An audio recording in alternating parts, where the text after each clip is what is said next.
Hello and welcome again in this new lecture on literary theory. And in this lecture series, here we are going to discuss Marxism. Like the other literary theories, Marxism will also be discussing from your examination. कि हम लोग Marxism को discuss करेंगे और Marxism भी जो discuss करेंगे just आपके एग्जामिनेशन पॉइंट के जितना आपके लिए नेसेसरी है, जितना आपके लिए इन्हीं चीज़ें को हम आगे बढ़ जाएंगे। लगभग हमें लगता है 2 या 3 लेक्चर की ये मार्क्सिज्म तो करने वाले हैं। ठीक है, तो इसमें हम लोग मेन कॉन्सेप्ट को समझेंगे, का जो लिटरेचर के साथ रिलेशन है ब्रीफ में उसे जानेंगे। एंड देयर आफ्टर यहाँ पर हम लोग यार जो मेजर थियरिस्ट हैं के आइडियाज़ लिटरेचर में मार्क्सिज्म बेस्ड है उनको हम लोग डिस्कस, जैसे उनमें रेमंड विलियम्स को डिस्कस करेंगे। हाँ, रेमंड विलियम्स से याद रखिएगा कि मार्क्सिज्म ही आगे चल करके जब हम लोग कल्चरल स्टडीज़ में जाएंगे, कल्चरल थियरी पढ़ेंगे, तो वहाँ पर मार्क्सिज्म ही उसका बेस बने। ये बात आपके ध्यान में अभी से रहनी चाहिए, क्योंकि जैसे एंटोनियो ग्राम्सी हैं, रेमंड विलियम्स हैं, लुई अल्थुसर हैं, इनके जो कॉन्सेप्ट्स हैं यही आगे डेवलप होकर के मार्क्सिज्म का बेसिस बनते हैं, और ये सॉरी कल्चरल स्टडीज़ का बेसिस बनते हैं, और यहीं से उसकी ओरिजिन शुरुआत कह सकते हैं। ठीक है, तो आज हम लोग यहाँ स्टार्ट करते हैं मार्क्सिज्म। तो first of all we should understand actually what Marxism is, और what is Marxist criticism. Okay, first thing is that Marxism gets its name from the name of Karl Marx. Remember the man named Karl Marx? He was born in 1818 and died in 1880. He was German, but a major of his life span is spent out of Germany because he was exiled. ठीक है, तो Karl marks के जो works theories हैं, अब Marxism की meaning पर अगर आएंगे तो इसका जो नाम है कार्ल मार्क्स के नाम से जो मार्क्स है उसी को निकाल करके क्या बना, या मार्क्सिस्ट। तो इससे एक बात ये पता चलती है that Marxism, a Marxist criticism is actually what that is based on the thoughts, concepts of Marxism.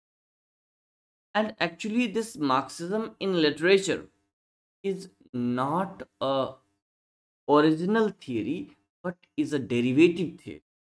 So in literature, when we'll talk about Marxist criticism, we find that this Marxist criticism or Marxist literary criticism is actually the derivation of the concepts of Karl Marx and his collaborator Friedrich Engels. तो Karl Marx and Friedrich Engels ने जो कुछ कहा, लिखा, जो theories कही, and his theories was specially on economics and politics and economics पर जो इनकी थियरीज थी, उन्हीं का जो डेरिवेशन निकल करके आता है लिटरेचर में, that is known as Marxist literary criticism और मार्क्सिस्ट क्रिटिसिज्म और Marxist. Second thing, you have to note down that Marxism begins as communism. Remember the term communism. Karl Marx himself called it communism, not Marxism. Okay. Communism, that is leftist thought, new left, and so-called Maowadi, Leninist, communist. That is all somewhat Marxist philosophy. Okay, so this Marxism was earlier known as communism. ठीक है, beginning में इसको communism के नाम से माना जाता है, कम्युनिज्म के नाम से जाना जाता है, और मार्क्सिस्ट और सॉरी कार्ल मार्क्स और एंजल्स ने भी इसे कम्युनिज्म के नाम से ही कहा। ठीक है, आगे बढ़ते हैं। एंड दूसरी चीज समझते हैं इसकी ओरिजिन कहाँ से हुई। It gets origin from a joint work that is titled communist manifesto. Important work है कम्युनिस्ट मैनिफेस्टो। वैसे आपके एग्जामिनेशन में शायद ना पूछे, बहुत कॉमन सी चीज है, but you must remember and know that communist manifesto is a work written by Karl Marx and Friedrich Engels. Friedrich Engels was born in 1820 and died in 1895. He met Karl Marx in 1940s, and when he wrote an article, and Karl Marx come to read that, and they meet and collaborated for this Communist Manifesto, and their long collaboration that emerges into communism or Marxism. Clear. तो ये जो इनका communist manifesto है, actually this communist manifesto is the basis of the political and economic theories of communism. if you want to understand what communism is, what Marxism is, you must read Communist Manifesto. You must know Communist Manifesto. Okay, but not for literary theories, because literary theories of Marxism is actually the derivation of the economic and political theories of Marx and Engels. तो Marx और Engels की जो political और economic theories हैं, जिनका main source communist manifesto है, that was published in 1948, written by in collaboration by Karl Marx and Friedrich Engels. यहाँ की जो थियरीज उन्होंने दी, एक्चुअल में इन्हीं का डेरिवेशन क्या है, मार्क्सिस्ट लिटरेरी क्रिटिक।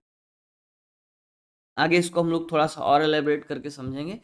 अब यहाँ इसका जो एम होता है, बेसिक एम, वो क्या है, क्लासलेस सोसाइटी। मार्क्सिज्म जो है एक्चुअली क्लासलेस सोसाइटी में बिलीव करता है। क्लासलेस सोसाइटी क्या है, means a society where there is no class.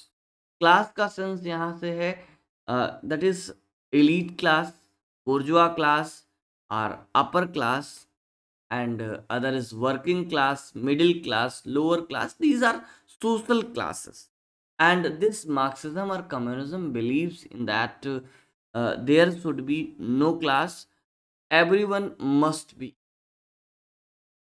Actually this communism or Marxism is against so called capitalism. This is not capitalism, this is idealism. ये ideology पर depend करता है, ideology based है, equality की बात करता है। और जो कैपिटलिज्म है, कैपिटलिस्ट इकोनॉमी है, वो ये कहता है भाई जो पैसा लगा रहा है, जो इन्वेस्टमेंट कर रहा है, वो मैक्सिमम गेन लेने की। यहाँ पर प्राइवेट प्रॉपर्टी थोड़ा सा इन रिस्ट्रिक्टेड है, प्राइवेट प्रॉपर्टी की ज़रूरत नहीं, ऐसा मार्क्सिज्म कहता है। ठीक है, तो ये क्लासलेस सोसाइटी की बात करता है, सोसाइटी में इक्वलिटी की बात करता है। ठीक है, तो आगे देखेंगे, it beliefs on common ownership. ठीक है, इनके हिसाब से कोई प्राइवेट ओनरशिप होनी ही नहीं चाहिए, ओनरशिप मस्ट बी कॉमन।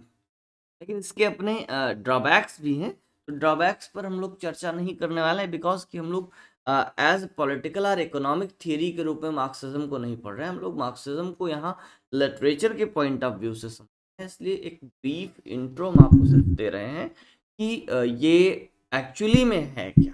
ठीक है, तो मार्क्सिज्म जो है वो क्लासलेस सोसाइटी में बिलीव करता है, और ये कहता है that is ownership must be common, there must be equality. ठीक है, किस चीज की ownership, ownership of the means of production, distribution and exchange. जो प्रोडक्शन का, डिस्ट्रीब्यूशन का, एक्सचेंज का ओनरशिप है, वो क्या है, कैसा होना चाहिए, वो कॉमन होना चाहिए, गवर्नमेंट सेक्टर में होना। गवर्नमेंट के पास होना चाहिए, किसी प्राइवेट प्रॉपर्टी प्राइवेट पर्सन के पास नहीं होना चाहिए या प्राइवेट फर्म के पास नहीं होना चाहिए। ये कम्युनिज्म का एक कॉमन सा सिद्धांत। And second thing, it focuses on commodity. What is commodity? Commodity is actually any article, anything which we buy from market, which we buy for our necessities, for our daily need. जो भी चीज़ें हम अपने daily needs के लिए purchase करते हैं वो कमोडिटीज होती हैं। And this Marxist philosophy is actually based on not monetary exchange but is based on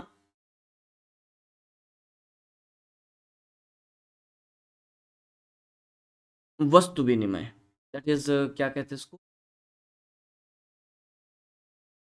exchange of things. ठीक है, जैसे सपोज दैट हमारे पास ये पेन है, आपके पास एक पेंसिल है या दो पेंसिल है, आपको इस पेन की ज़रूरत है, हमें पेंसिल की ज़रूरत है, देन आप पेन ले लेंगे, हम पेंसिल ले लेंगे। दैट इज वस्तु विनिमय प्रणाली की जाती है इकोनॉमिक्स में। ठीक है, तो इस पर बेस्ड है एक्चुअली। उस टाइम इस पर इतना विचार नहीं किया गया कि मनी का इतना जो है डेवलपमेंट होगा, ऐसा कुछ इकोनॉमी डेवलप होगा। तो यहाँ पर जो है वो बायर ट्रेडिंग की बात है, मीन्स की वस्तु विनिमय की बात। तो यहाँ पर एक बड़ा कॉमन सा फैक्टर है, यहाँ पर इन्होंने अलग अलग चीज़ों की बात की कि कैसे किसी कमोडिटी का जो रेट है वो तय किया जा सकता है। तो वहाँ लेबर का बड़ा इंपॉर्टेंस इन्होंने बताया है। एक्चुअली मार्क्सिज्म या तो हम कम्युनिज्म कहते हैं, इसके अकॉर्डिंग जो लेबर है वो अपने कास्ट से, यानी कि जो अपना वर्क करता है उससे कम जो है वेजेस पाता है, और वही जो उससे कम वेजेस पाता है वही एक्चुअल में जो कैपिटलिस्ट है का प्रॉफिट। ठीक है, तो आगे जरा देखेंगे। It is a materialist philosophy and focuses on struggle for power between different social classes. ठीक है, तो ये जो है पावर स्ट्रगल पर फोकस करता है। किस लिए ये पावर स्ट्रगल क्यों है? जो मीन्स ऑफ प्रोडक्शन है उन पर अधिकार करने का पावर है। जो क्लासेस हैं, क्लासेस कौन से हैं? यहाँ पर दो मेजर क्लासेस की बात की जा रही है। Two major classes are, first one that is owner class are so called capitalist class, या फिर इसी को मार्क्स एंड एंजल्स ने कहा दैट इज बोर्जुआजी और bourgeois class and also known as upper class. And the second class is working class and is also known as labor class and lower class. तो ये दो classes major classes of the society हैं। And here it focuses on the class of these two classes. हमेशा जो owner class है और जो working class है एक क्लास होता है। ठीक है, बिकॉज जो ओनर क्लास है वो वेजेस कम देना चाहेगा, अपना प्रॉफिट इंक्रीज करना चाहेगा, और जो वर्किंग क्लास है वो वेजेस ज़्यादा लेकर के प्रॉफिट को कम करना चाहेगा, अपना प्रॉफिट बढ़। ठीक है, आगे जरा समझते हैं। तो Marxist thinkers and thinking has been influential in cultural theory, anthropology, history, literary. कहाँ कहाँ पर? कल्चरल थियोरी में है, एंथ्रोपोलॉजी में है, हिस्ट्री में है एंड लिटरेरी क्रिटिसिज्म में है। तो आपके लिए ये किन पॉइंट ऑफ व्यू से इम्पोर्टेंट है? आप इसे कल्चरल थियोरी के रूप में पढ़ेंगे, इन लिटरेरी क्रिटिसिज्म इसको। ठीक है, it explores power relations embodied and embedded and concealed in cultural. जो भी टेक्स्ट हैं, जब इसको हम लिटरेचर के रूप में देखते हैं, कल्चरल थियरी के रूप में देखते हैं, तो ये जो पावर रिलेशंस हैं उसको एक्सप्लोर करता है। किसमें? फर्स्ट थिंग, जब हम लिटरेरी क्रिटिसिज्म की बात करेंगे तो वहाँ लिटरेरी टेक्स्ट में इस चीज़ को एक्सप्लोर करेगा। क्या? जो पावर रिलेशन उस वर्क ऑफ लिटरेचर में निकल कर के आ रहे हैं। It sees work of literature और आर्ट एज अ कमोडिटी। वहाँ पर प्राइस का क्या सिस्टम है, वैल्यू सिस्टम क्या है, तो वो चीज़ें निकल करके में वर्क ऑफ लिटरेचर को समझते हैं। वर्क ऑफ लिटरेचर की बात करेंगे तो as general and work of as particular, and work of art की बात करेंगे तो एज जनरल। और कल्चरल थियरी में बात करेंगे तो same thing depends on culture, same thing explores in culture. Cultural things में, कल्चरल टेक्स्ट में कैसे पावर रिलेशन एम्बेडेड हैं, इन चीज़ों की स्टडी करता है क्या, मार्क्सिज्म। ठीक है, तो आगे जरा देखिएगा वैल्यू स्ट्रक्चर क्या होता है, कैसे जो वैल्यू किसी चीज़ की है वो डिसाइड होती है। First thing is that commodity and commodity has two uses. ठीक है, दो यूजेस होते हैं कमोडिटी के। फर्स्ट यूज क्या है, that is first value, that is use value, and second one is that exchange value. ये थोड़ा सा मैंने शॉर्ट में लिखा है, इसको आप लिख लीजिएगा, एक्सचेंज वैल्यू। ठीक है, ये दो वैल्यूज क्या है, जरा इसको समझिएगा। यूज वैल्यू का मीन्स है, suppose that I have purchased this phone. Okay, so I am using this, it's useful for me, that is its use value. Suppose that ये फोन खराब हो जाए, ठीक है, और ये यूज करने लायक ना रह जाए, देन इसकी जो यूज वैल्यू है वो बिल्कुल जीरो हो गई। ठीक है, खत्म हो गई। ये बात एक आप क्लियरली समझेंगे। यूज वैल्यू क्या है, जो हम किसी चीज को यूज करते हैं, जो उसकी यूजेबिलिटी है, that is use value of the commodity. Suppose that second thing is that exchange value. किसी चीज की एक्सचेंज वैल्यू क्या है, suppose that I purchase this phone for 15,000 at that time when it was new, then its exchange value was 15,000। अगर हम लोग barter trading में बात करें, वस्तु विनिमय प्रणाली में बात करें, कि सपोज दैट ये फोन हम परचेज करते, हमारे पास कुछ और चीजें होती, सपोज दैट हमारे पास बुक्स होती, देन हम 50 बुक्स को दे करके इस फोन को परचेज करते, तो क्या होता, दैट इज इसकी जो एक्सचेंज वैल्यू है वो 50 बुक्स के बराबर है। सपोज दैट हम ट्राउजर्स का या कपड़ों का प्रोडक्शन करते हैं, और हमारे पास कपड़े हैं, और उन कपड़ों का हम सेल करके इसको एक्सचेंज करते, देन मान लीजिए हम 50 ट्राउजर्स दे करके इसको एक्सचेंज कर रहे हैं, देन जो इसकी एक्सचेंज वैल्यू है वो 50 जो है ट्राउजर्स होती। लेकिन अभी इसको अगर हम लोग मॉनेटरी गेन में समझेंगे, वैल्यू सिस्टम में समझेंगे, रुपए में समझेंगे, तो बेटर समझ सकते हैं। भाई जब हमने इस फोन को न्यू परचेज किया था, तो उस समय इसकी जो एक्सचेंज वैल्यू थी वो कितनी थी, वो थी 15,000, because it was new and it's usability was high. But presently अगर हम इसको बेचने जाएं, तो मार्केट में इसका जो हमें प्राइस है 1,500 रुपए से लेकर के 3,500, मीन्स इसकी जो एक्सचेंज वैल्यू है घट गई। क्यों घट गई, बिकॉज इसकी जो यूजेबिलिटी है वो घट गई। बात समझे, तो जो कमोडिटी है की यूजेबिलिटी उसकी एक्सचेंज वैल्यू को, और दोनों मिल करके क्या बनाते हैं, किसी चीज की वैल्यू बनाते हैं, का प्राइस डिसाइड करते हैं। ठीक है, अब एक बात और ध्यान रखिएगा, सपोज दैट ये फोन बना होता और इसमें जो नेटवर्क आईसी लगी है वो नेटवर्क आईसी ना लगी होती, तो क्या इसकी यूजेबिलिटी थी, भाई इसमें नेटवर्क ही नहीं आता, तो इसकी यूजेबिलिटी जीरो थी। अगर इसकी यूजेबिलिटी जीरो हो जाती तो क्या इसे कोई परचेज करता, मीन्स अगर इसकी यूजेबिलिटी जीरो हो गई तो इसको कोई परचेज नहीं करेगा, एक्सचेंज वैल्यू भी खत्म हो गई। ठीक है, नेक्स्ट थिंग, अब जो वैल्यू सिस्टम है उसको मार्क्स ने कहा कि जो कमोडिटीज हैं, एक्चुअली ये बार्टर ट्रेडिंग की बात कर रहे हैं, वस्तु विनिमय की बात कर रहे हैं, तो वहां पर इन्हें कुछ ऐसा जो है कॉमन फैक्टर निकालना था, जिस कॉमन फैक्टर के बेस पर ये वस्तु विनिमय कर सकते हैं या वस्तु विनिमय को डिसाइड कर सके, निर्धारित कर सके। तो वहां पर आप देखेंगे कि एक सिंपल सी चीज निकल करके आती है कि जो लेबर है, labour is actually common in all commodities. हर एक कमोडिटी में लेबर का यूज होता है, कहीं पर कम कहीं पर ज्यादा। तो उनके हिसाब से जो वैल्यू है, जो प्राइस है, is the result of the use of labour. ठीक है, other things of are similar but other things are different but labour is similar. And according to Marx and Marxism, this human labour is always neglected. कैसे neglected, जरा इसको भी समझिएगा।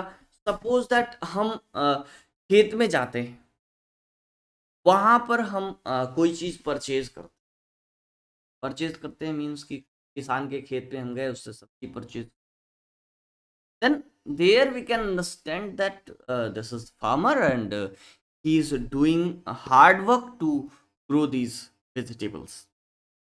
But हमने क्या किया, ये फोन है, फोन के पीछे इसके जो मैन्युफैक्चरिंग हुई है, इसकी मैन्युफैक्चरिंग में हमें लेबर नहीं दिखाई देता। क्यों नहीं दिखाई देता? बिकॉज ये हमारे पास ये कंपनी से बन के आ गया, ठीक है, और कंपनी में हमको लेबर नहीं दिखते, कम लेबर का यूज दिखता है। बट इसके पीछे जो इसमें लिथियम आयन बैटरी लगी है, लिथियम को खदानों से निकालने में जो वर्क लगता है, जो प्लास्टिक लगा है उसको बनाने में जो वर्क लगता है, उसके बाद इसकी असेंबलिंग में जो वर्क लगता है, कुछ ना कुछ लेबर लगते हैं। ठीक है, तो बैकग्राउंड में इसके लेबरर्स हैं, लेकिन ये लेबरर्स क्या हो जाते हैं, ये लेबर जो है, ह्यूमन लेबर क्या हो जाता है, नेग्लेक्टेड हो जाता है यहाँ पर। That is the concept. Okay, now understand Marxism and literature. As I told that Marxist literary theory is a derivative. Why? Because Marx and Engels did not put forward any comprehensive theory of thought. All the theories of literature in Marxism, or we can say that all the Marxist literary theories are actually derivations of Marx's and Engels theories का जो है, concept and theories, जो भी marks और Engels की theories हैं, उनके concepts हैं, उन्हीं का एक डेरिवेशन है जो लिटरेरी थियरी के रूप में आता है।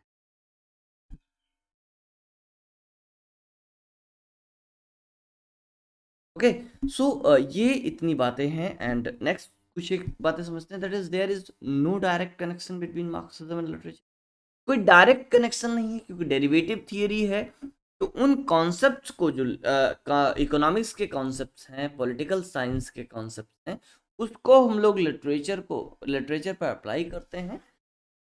और जो लिटरेरी डिस्कोर्स है, यानी टेक्स्ट के अंदर का जो डिस्कोर्स है, उसमें इस पावर रिलेशन और तमाम जो चीज़ें हैं, ये जो लॉज हैं, आइडियाज़ हैं, आइडियोलॉजीज हैं, इनको फाइंड आउट करने की कोशिश करते हैं, इनकी स्टडी की कोशिश करते हैं। फॉर एग्जांपल शेक्सपियर के कई सारे वर्क्स की जो है मार्क्सिस्ट स्टडी हुई है।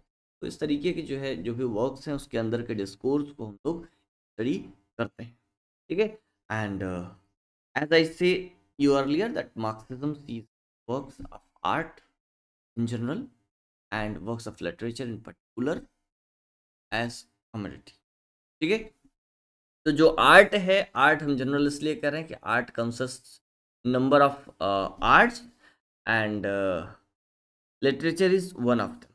So if we are saying that works of art that is in general and works of literature that is in particular, इन सभी को मार्क्सिज्म क्या मानता है, कमोडिटी मानता है, और उसके थ्रू पावर रिलेशंस को डिस्कस करने की कोशिश करता है। Now we'll come to Marxist thinkers, and here I'm giving you a list of some Marxist thinkers because एक बार ऐसा क्वेश्चन भी पूछा गया है कि which of the following is not a Marxist think. Actually वहाँ जो क्वेश्चन पूछा गया था उसका आंसर आप ये ना पता हो कि कौन कौन से मार्क्सिस्ट थिंकर्स हैं तब भी दे सकते थे, बिकॉज वहाँ जो राइट आंसर था वो नॉर्थ फ्राई था। And Narsa Fry is not a Marxist thinker, but he's a Canadian critic and related to archetypical criticism. तो वहाँ पर आप इस चीज़ को जानते थे, देन उसका आंसर कर सकते।